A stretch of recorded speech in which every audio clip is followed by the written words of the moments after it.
Chapter 4, Transcendental Knowledge, Text 1. The personality of Godhead, Lord Sri Krishna, said, I instructed this imperishable science of yoga to the sun god Visvasvan, and Visvasvan instructed it to Manu, the father of mankind, and Manu in turn instructed it to Ikshvaku.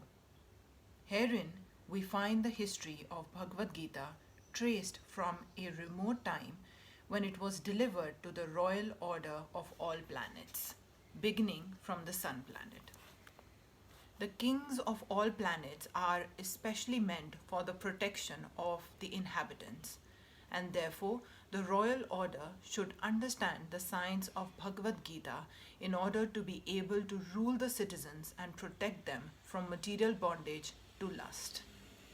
Human life is meant for cultivation of spiritual knowledge in eternal relationship with the Supreme Personality of Godhead, and the executive heads of all state and all planets are obliged to impart this lesson to the citizens by education, culture, and devotion. In other words, the executive heads of all states are intended to spread the science of Krishna consciousness so that the people may take advantage of this great science and pursue a successful path utilizing the opportunity of the human form of life.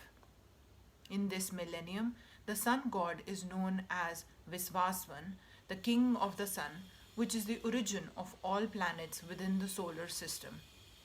In the Brahma Samhita, it is stated, Let me worship, Lord Brahma said, the Supreme Personality of Godhead Govinda, who is the original person and under whose order the sun, which is the king of all planets, is assuming immense power and heat.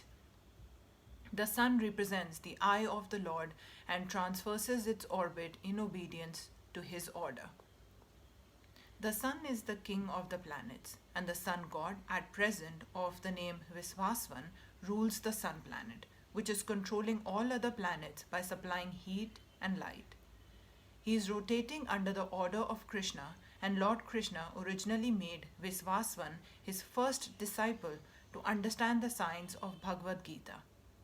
The Gita is not, therefore, a speculative treatise for the insignificant mundane scholar, but is a standard book of knowledge coming down from time immemorial. In the Mahabharata, we can trace out the history of Gita as follows. In the beginning of the millennium, known as Treta Yuga, the science of the relationship with the Supreme was delivered by Visvasvan to Manu. Manu, being the father of mankind, gave it to his son Maharaj Ikshvaku, the king of this earth planet and forefather of the Raghu dynasty in which Lord Ramachandra appeared.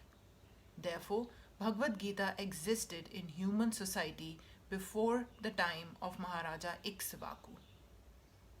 At the present moment, we have just passed through 5,000 years of Kali Yuga, which lasted 400,000 years. Before this, there was Dwapar Yuga, and before that, there was Treta Yuga. Thus, some 100,000 years ago, Manu spoke the Bhagavad Gita to his disciple and son Maharaj Ikshvaku, the king of this planet Earth.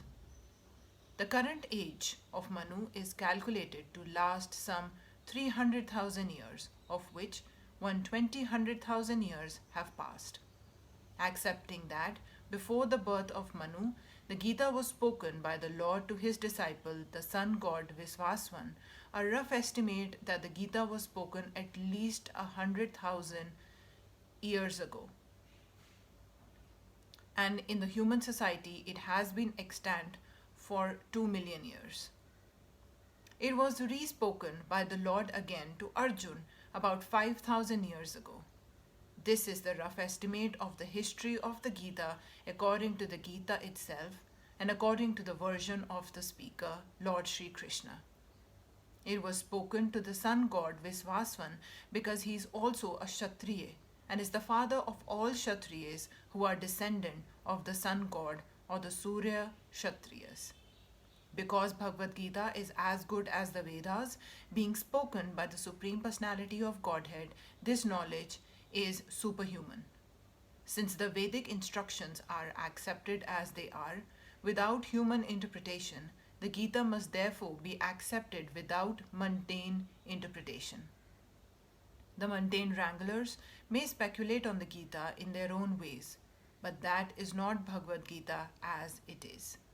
Therefore, Bhagavad Gita has to be accepted as it is, from the disciplic succession, and it is described herein that the Lord spoke to the sun god, and the sun god spoke to his son Manu, and Manu spoke to his son Ikshvaku.